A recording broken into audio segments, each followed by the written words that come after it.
special edition of Inside the Headset. It is playoffs, and I have with me the head coach of the Oakland Patriots. He's 10-0 for the second time in a row, and that's head coach Kevin Creasy. How you doing, Coach? Doing good, Stork. Well, congratulations on back-to-back 10-0. It doesn't win you a gold ball or anything. It's a lot of pride and everything, but it sets you up pretty good for this second half of the season. Yeah, we're real happy. You know, if somebody told me that this team would go 10-0, I'd tell them they were probably crazy. But, you know, we were shooting for 10-0. We were happy that we reached it, and got to give the kids a lot of credit. They worked incredibly hard, and like I said, I'm as surprised as anybody. Well, you go down the list, and the year before, everybody was, and let's make no bones about it, it was Jacoby this and Jacoby that, and you've made a big deal out of the chip nobody. But it is true, if anybody's close to the Oakland Patriots, they will figure out it's a different guy that lights it up every Friday night. It's a contribution of the whole team. You have a great special teams, you got a great offense, you got a great defense, and the kids seem to come out and love playing on Friday night.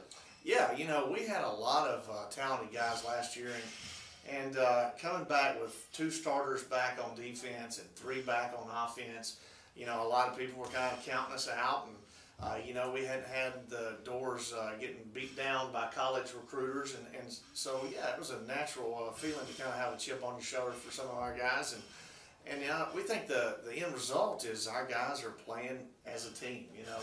And a lot of times the best team wins over the most talented team. And right now we've got talent.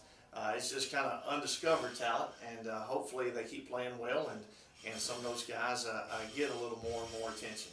Well, many thought you might just break off and go with one quarterback, but you have stuck with the dual threat of the Timmy Goodrich and Brevin Linnell, and it's worked for you. And those guys have to come out every Friday night, every week, and work hard to maintain their position. It's not just Brevin's legit position nor Timmy Goodrich. Yeah, you know, and at the end of the day, you know, if one of them gets hurt, we'll have a 1 quarterback system, but we'll have a guy that played half the snaps of the year. You know, a guy that's been in the thick of things in every ball game. So, you know, we're building guys' experience. You know, we thought maybe we'd have the 2 quarterback system for a few games and then decide on a starter. But, you know, I've had a 2 quarterback system before for 2 seasons, and we finished, I think, 29-1 with a 2 quarterback system and 2 state championships.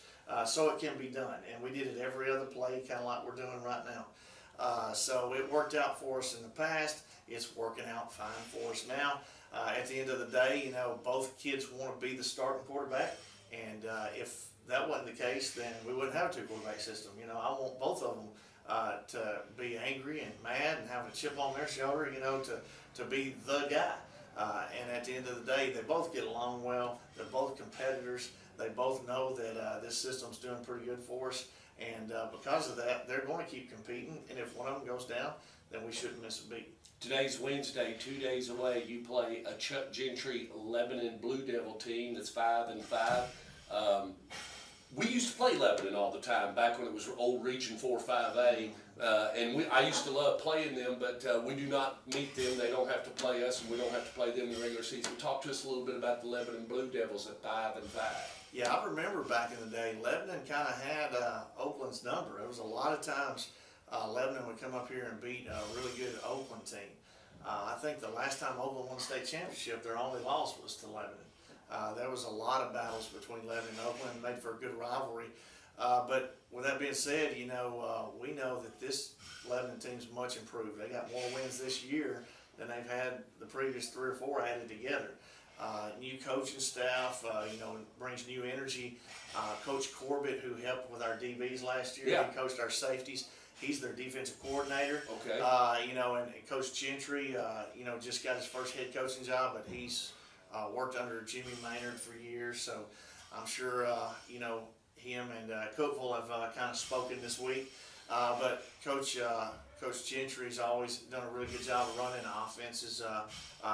All the way back to his Smith County days. You know, I was at Trousdale, he was at Smith County, and there's no bigger rivalry than those 2 schools.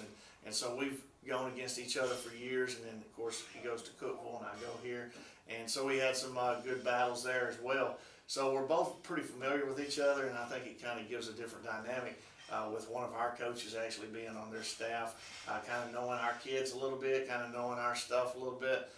So that brings a different dynamic to it. Well, third year here at the Oakland Patriot High School gives you an opportunity to thank some of those people that help you out behind the scenes and everything. I know you've got a great principal that supports you in every move. So just say a little something about that, about all the people. You were just on the phone before I got in here trying to pay bills. You know, everybody thinks you're just coaching. You have X's and O's and you sit in the video room and work on plays and stuff. But really, there's a lot more to being a head coach here at any organization. Yeah, the coaching part's kind of the easy part, you know. I tell everybody I get paid to deal with all the stuff that doesn't have anything to do with football. You know, at the end of the day, you know, I think you can only be as good as your administration. You know, we're real lucky. Bill Spurlock's our principal, and real lucky that he's been a coach before, so he kind of knows what you're dealing with. You know, he's a big supporter of athletics, and so are a lot of his vice principals, you know, his assistant principals. They're familiar with how important athletics are intertwined with school and education. And so, you know, a lot of our support is not just from parents or the community. It's from the administration. It's from teachers, you know, coming before school and helping tutor some of our guys because they've had a long practice. And, you know, it's dark by the time they get home and they're ready to go to sleep, get something to eat for the first time since 11 o'clock that day. And, you know, it's kind of a rough life on some of these guys.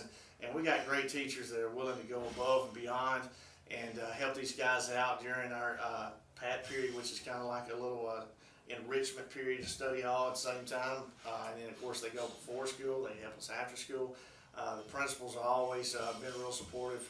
Like I said, you got to have a pretty good connection with the secretaries here. You know who's really running the show at this place is Miss Hodge and Miss Hopkins do a great job in the office, and of course the bookkeepers. You don't want to tick off the bookkeepers. No. I think that's who I was on the phone with, and got to get some bills paid. But you know, you notice things like this. We're ordering our all region championship hoodies. Yeah. And we've got about 82 players, but I ordered 120 hoodies.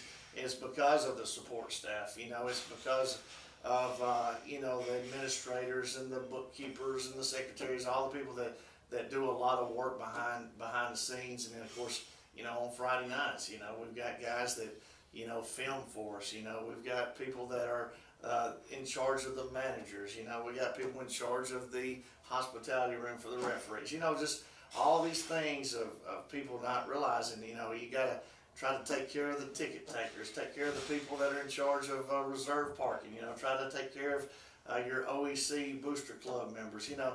So yeah, that's the thing about it. I've ordered 120, but that means there's 39 extra, but I guarantee you I've forgotten somebody. Well, that's just the way it goes.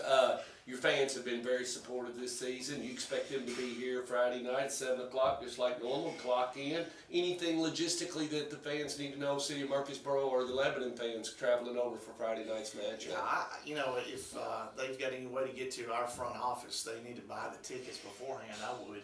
A lot of times, I've seen, you know, people still standing in line. Yeah. Not just at our games, but I was at, you know, a couple games the last couple weeks, and there's been people still in line, and it's the second quarter, you know. So you want to get those tickets as early as you can, and we're selling them in the front office.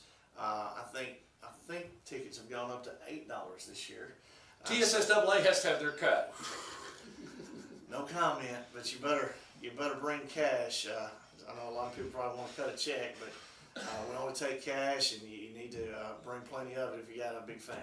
All righty, Friday night right here at Ray Hughes Stadium. Oakland Patriots and the Lebanon Blue Devils. Y'all be here at 7 o'clock.